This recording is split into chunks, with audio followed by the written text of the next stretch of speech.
I'd like to welcome everyone to today's markup of the Fiscal 2018 Appropriations Bill for the Department of State, Foreign Operations, and related programs. I want to begin by recognizing Chairman Frelinghuysen and thank him for his tireless work to move these bills through the committee. He's on a record-setting pace as we speak.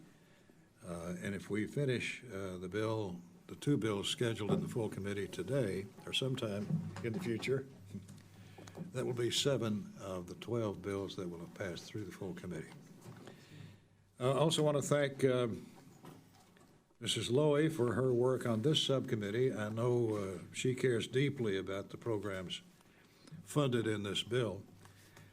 We don't always agree, but she continues to work cooperatively with us to advance our nation's security and economic interests. This subcommittee has a great group of members on both sides of the aisle that have taken an interest in many of the programs that fall under our jurisdiction. We also have had excellent participation in our hearings and our briefings. So I want to thank each member of the subcommittee for your contributions to this effort. The total funding for the fiscal 18 State and Foreign Operations bill before us is $47.4 billion. That's a reduction of $10 billion below fiscal year 017 enacted levels and $7 billion above the President's request. This bill strikes the appropriate balance of fiscal responsibility and support for continued United States diplomatic engagement and foreign assistance. It does so by first recommending over $6 billion for embassy security. This funding will allow the State Department to address the security needs of more than 275 U.S. diplomatic facilities overseas, in line with the recommendations of the Benghazi Accountability Review Board. Second, the bill recommends $8.4 billion for security assistance, including maintaining support for key partners such as Israel, Egypt, and Jordan to maintain stability in that important region, Ukraine and other countries facing Russian aggression, and Colombia, Central America, and Mexico to help counter transnational criminal organizations and the flow of drugs. Third, the bill promotes democracy around the world by maintaining funding for democracy programs at not less than the fiscal year 017 level. Fourth, the bill includes $8.3 billion for global health programs and over $5.9 billion for humanitarian assistance, which continues our country's strong tradition of providing humanitarian aid and helping the most vulnerable. These investments also make us better prepared to prevent, detect, and respond to emerging health crises. And fifth, at a time when we must remain focused on balancing federal spending, this bill eliminates many programs, focuses on improving oversight and management, and takes steps to make our government more accountable to Congress and the American people.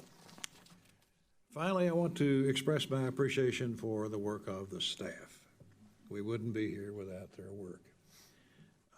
And we've got a great group of people who are dedicated to these causes. Craig Higgins and his team, Susan Adams, Celia Alvarado, David Bortnick, Winnie Chang, Lacey Kilrain. For my personal office, I also want to thank Megan Bell, Alex Pinson, and Kalisha Rice. And from the minority staff, I want to thank Steve Marquez, Aaron Kolajeski, Matt Washington, and Elizabeth Leibowitz. We appreciate all of your help. Now let me recognize Mrs. Lowy for any remarks she cares to make.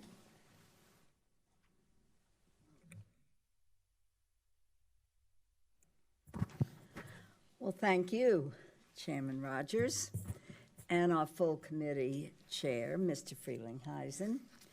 I do appreciate your efforts to include many of my and our and my colleagues' priorities in the bill. I also want to express my appreciation to the majority staff, Craig Higgins, Susan Adams, Clelia Alvarado, David Bortnick, Winnie Chang, Megan O'Donnell, and Alex Pinson, as well as my staff, Steve Marquez, Erin Kolodziejski, Matt Washington, Liz Leibowitz, and Dean Fisher.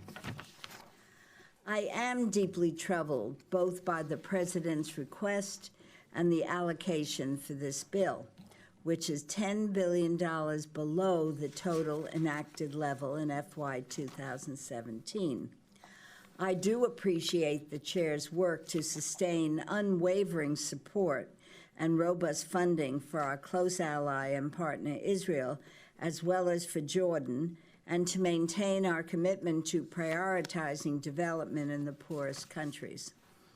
While the bill rejects many of the most extreme cuts proposed in the President's budget, the cuts in this bill would make regions less stable and diminish our global leadership by severely reducing or eliminating funding for programs such as multilateral cooperation, international family planning, and climate change.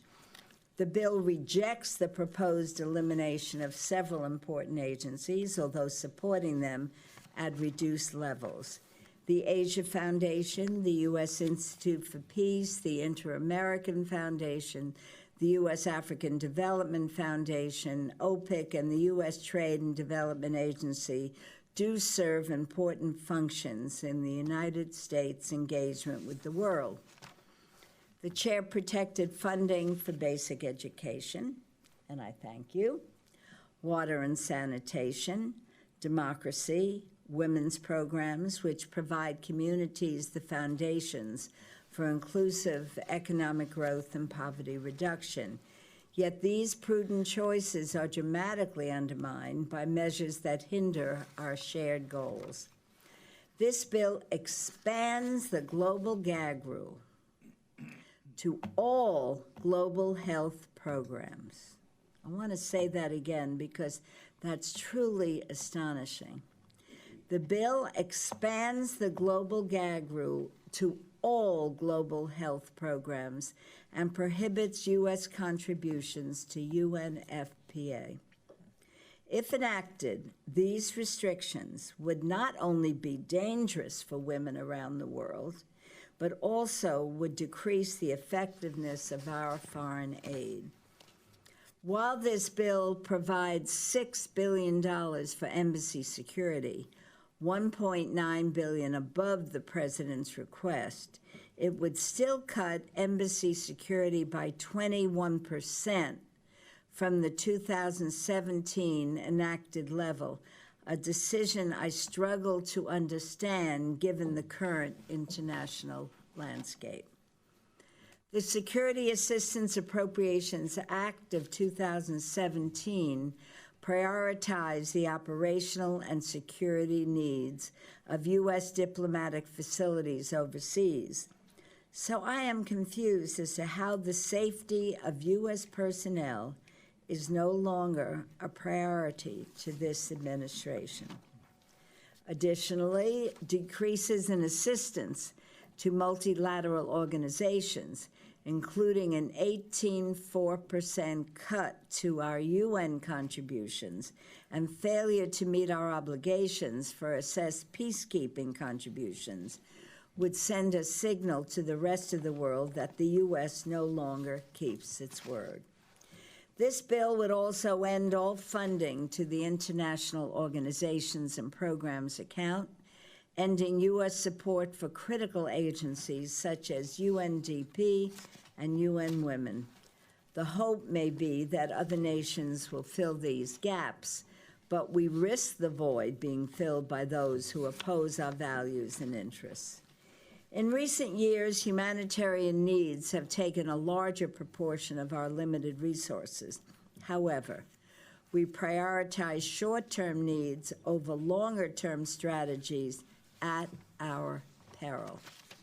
Working in partnerships and addressing the root causes of instability are our only chance for preventing greater and costlier humanitarian crises in the future. We best serve the American taxpayers with robust investments in a comprehensive development strategy today, not arbitrary cuts that will hurt the most vulnerable in the world for generations to come. However, again, in conclusion, I want to thank the chair. I do look forward to working with the chair and my colleagues on both sides of the aisle to improve this bill, and I intend to withhold offering any amendments today, but will offer what I hope will be bipartisan changes at full committee. Thank you again, Mr. Chair. I thank the gentlelady. The allocation that we got from the full committee chairman, was as charitable as he could be, because he had a diminished pie to cut up. But he cares for the contents of this bill and gave us what I consider a fair allocation. And Mr. Chairman, we thank you for that. And I want to recognize now the chairman of the full committee for any remarks he'd like to make. Well, thank you, Chairman Rogers, and Ranking Member Lowy of the full committee, and my good friend and all the members of the subcommittee for their work and for the remarkable work the staff does on this committee. Between the members and the staff, they've covered the continent in a variety of ways to meet all sorts of needs. Back in May, I was pleased to see the administration propose a budget that focused on American national security, including the campaign to defeat ISIS, Al-Qaeda, and other terrorist groups that continue to pose a continuing threat to our country and our allies. I also, like the chair and ranking member, welcome the administration's sustained strong support for Israel, Jordan, and other vital allies. I do share with many of my colleagues some great concern about the magnitude of cuts in the administration's budget request to the State Department operations as well as USAID.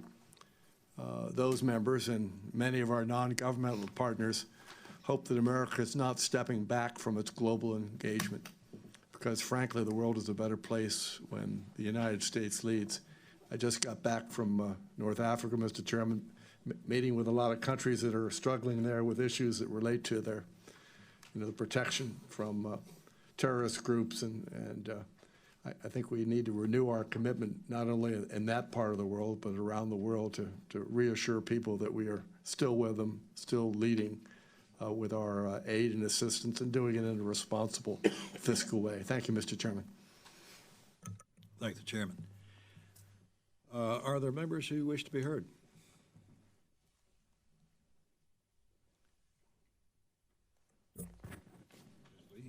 Thank you very much, Mr. Chairman. I want to thank yourself and our ranking member for your very hard and diligent work on this bill and for your leadership on this subcommittee. I have to say, I associate myself with Congresswoman Lowy's remarks. I think this is a really devastating bill for United States foreign interests. The allocation for our country's core, mind you, core humanitarian and diplomatic programs is more than $10 billion below last year's level. Now, I was a congressional representative to the United Nations during the prior administration, and I know the UN fairly well, and I'm going to tell you, this cut would, for our United Nations, would really undermine United States standing on the global stage. I'm very glad to see that core bilateral global health accounts, including for HIV and AIDS, are largely flat funded, although we definitely need to see an increase if, in fact, we're going to achieve an AIDS-free generation by 2030, which we can get to if we adequately funded our HIV and AIDS programs. Also, I'm disappointed to see the caps to international family planning and reproductive health funding, the prohibitions on the United Nations Population Fund, which provides maternal and reproductive health services in some of the most severe humanitarian crises in the world and conflict areas around the world. It eliminates the International Organizations and Programs account, which provides contributions to critical UN programs like United Nations Women and the UN Office of Coordination of Humanitarian Affairs. It cuts contributions to international organizations account below the assessed rate, leaving the United States yet once again in arrears to the United Nations. And it cuts the Peace Corps. For the life of me, I can't understand why the cuts to the Peace Corps are so dismal in terms of, I think the President's request is where we landed on the Peace Corps, and they're our greatest diplomats throughout the world. I could go on, but unfortunately, the bill includes the poison pill riders, like the dramatic expansion, which our ranking member mentioned, of the global gag rule, and this will apply to all global health programs, a move that will undoubtedly have devastating impacts on women and girls around the world and undermine our longstanding foreign aid priorities, like fighting gender-based violence and ending AIDS. And lastly, as a longtime supporter of efforts to end the over 50 years of failed policies with Cuba, I strongly oppose the provision in the bill that would turn back the clock to the days of the Cold War and reinstate outdated policies that would leave U.S. citizens and businesses in total disarray. So I certainly look forward to a productive debate next week, and when we have markup in this full committee, I plan to offer a number of amendments. So thank you again very much. Mr. Ruppersberger. Yeah, thank you, Mr. Chairman, Ranking Member Lowy, and Mr. Freelandhausen. Thank you also for working and trying to do the best you can under the circumstances. I firmly believe that this bill is essential to our national security. As Defense Secretary Mattis said, if you don't fund the State Department fully, then I need to buy more ammunition ultimately. Now, foreign assistance is one of the most important tools to keeping Americans safe. The State Farm Ops Bill funds UN peacekeeping forces. It keeps global health interests at bay. It promotes human rights, democracy, and most importantly, this bill helps create stability in weakening countries and areas threatened by warlords, terrorists, or countries trying to become a world player. Now, we've faced a lot of problems. But an issue I would like to talk about today, and I agree with a lot of the issues that Ms. Lowy talked about, but I don't want to repeat that. But I'm concerned about the morale of the men and women who work for our State Department. Those of us who've traveled a lot, and I've worked a lot in the area of intel and defense, we also have to remember the people out there throughout the world are Americans working in the State Department. It's called soft power. And, you know, when the traveling that I've done recently, there's a lot of morale issues in the State Department. There are a lot of cuts. There are a lot of positions that haven't been filled. There are a lot of ambassadorships that haven't been filled. And just recently I saw that the Secretary Tillerson, who has a tough job, was complaining to the White House that he wants to pick his own people and not have the White House determine who's going to be there. And he's right. So, you know, what I would hope we could do in this committee, as much as we can, is try to make sure we restore the funding for the men and women who work in the State Department on a regular basis. They're true professionals, and they make a difference in our national security and which is extremely important, and our relationships with the world. Because if they can't do their job, that will make our country weaker. We want to continue to be the best country in the world, but we have to do it with people who work in the State Department. I yield back. Who have worked diligently to put together today's State and Foreign Operations Bill. I'm pleased there is sufficient funding for our Memorandum of Understanding with Israel, as well as our other friends in the region, such as Egypt and Jordan. I'm also happy to see that the current fiscal year funding level for biodiversity programming and wildlife trafficking is maintained. These are programs that encourage environmental and economic sustainability development on the ground and combat terror financing resulting from wildlife trafficking.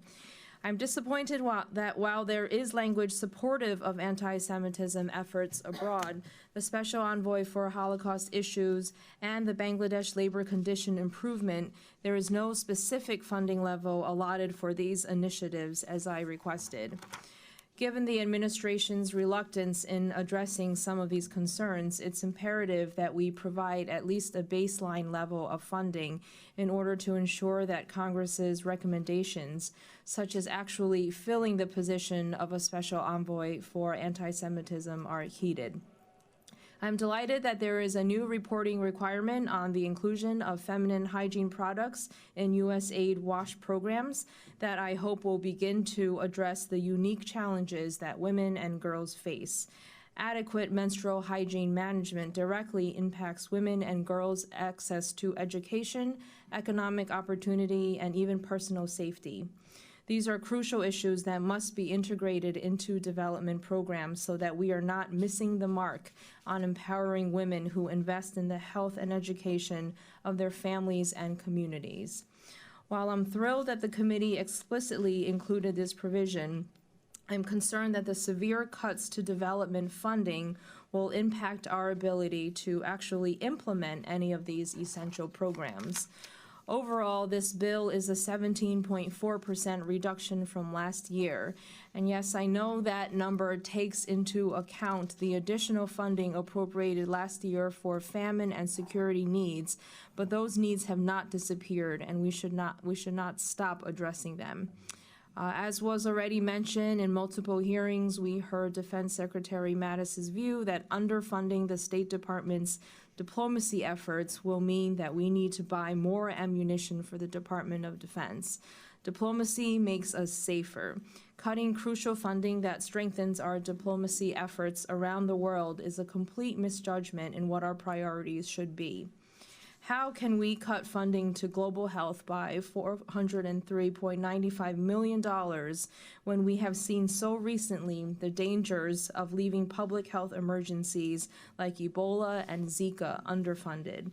How can we cut humanitarian and famine relief by $1.6 billion when these issues ultimately lead to unrest around the world? I would seriously urge the subcommittee to consider these questions as we move forward. And I look forward to working with the committee to continue to find common ground and to improve this bill to ensure that America's interests abroad are represented while also keeping Americans safe. Thank you. I yield back. Are there other members who wish to be recognized? There being no amendments at the desk, I recognize Ms. Granger for a motion. Thank you. I move that the bill be favorably reported to the full committee. You've heard the motion. All in favor say aye. Aye. All opposed, no. The ayes have it. The motion is agreed to, and the subcommittee is adjourned. Wait a minute. Yes, members are reminded that the bill and report must stay in the room. They'll be circulated 3 days before the full committee markup next Wednesday. I ask unanimous consent that the staff be allowed to make technical and conforming changes to the bill and report. Without objection, so ordered. And without objection, the subcommittee is adjourned.